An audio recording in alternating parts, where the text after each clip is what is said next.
Now, we have been following for more updates as search for survivors continue across Turkey and Syria. But let's turn now to what happened underneath Turkey that set these deadly events in motion. For more on this, we heard from Martin Mai. He is a professor of geophysics at King Abdullah University of Science and Technology. Here's what he had to say about what actually caused those two quakes. The earthquake happened on a plate boundary. So the Earth is made up by tectonic plates, and those move by centimeters per year. That movement is driven by deep processes inside the Earth. And as these plates move, they get stuck between each other once in a while. And that stress that builds up has to be released. And that is the earthquake that happened today, or these earthquakes that happened today. So there are two plates, you're saying, that have come to a point where there is a lot of stress, and that stress just has to be released. Precisely. So in this particular area, we have the Arabian plate moving sort of northwards.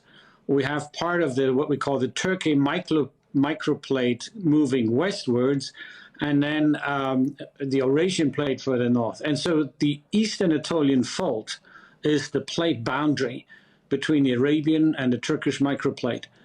And that got stuck over the last centuries, but the deep motion continued, and so that's the stress buildup, as you described it, that causes the earthquakes. So the last time there was one this strong, we're hearing, was back in 1939 with this type of death toll. Is this something that happens in every certain amount of years? Yes and no. So the 1939 earthquake was not on that fault system. That was on a North Anatolian fault, which is up north in Turkey. This earthquake, or these earthquakes of today, they happen on an East Anatolian fault zone. This moves by maybe 1 or 2 centimeters per year. I'm roughly speculating. And the North Anatolian fault moves typically faster, 3 to 5 centimeters per year. So these earthquakes today are of about the same size as 1939, but they are associated to different tectonic plate boundary. Is there any way we could have predicted this would have happened?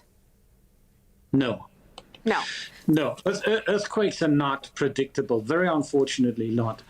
In the 1970s and 1980s, there was great hope in the community that earthquakes would be predictable, but those hopes were shattered in subsequent years and decades. And as of now, we say we cannot predict earthquakes. We cannot prevent earthquakes. They will happen. They have to happen because of the deep motions inside the Earth. The only thing we can do is to prepare for earthquakes. That means that we build our buildings in safe ways, in the seismic safe designs, that we have mitigation plans that we can act upon, and that society and politics and all stakeholders work together to prepare communities to be resilient. And so there's no prediction, there's no prevention, there's only preparation. Now, there are more than 100 aftershocks, plus a magnitude 7.5 earthquake that hit 12 hours. We were discussing this after the first one. Is that considered an aftershock, or is that considered a separate earthquake? Yeah, that's an excellent question. It's actually quite a technical question. The initial opinion of most seismologists would be that indeed it's an aftershock. However, this earthquake, the second earthquake, occurred on a separate geological structure than the main earthquake, or the first earthquake, I should say. And it occurred quite far away from the main rupture plane, or the first rupture plane. And so in my personal interpretation currently is that the second earthquake is triggered by the first earthquake due to what we call stress transfer. So in my opinion, it's not precisely an aftershock, but again, this is a technical debate that will happen in our seismological community in the weeks and months to come.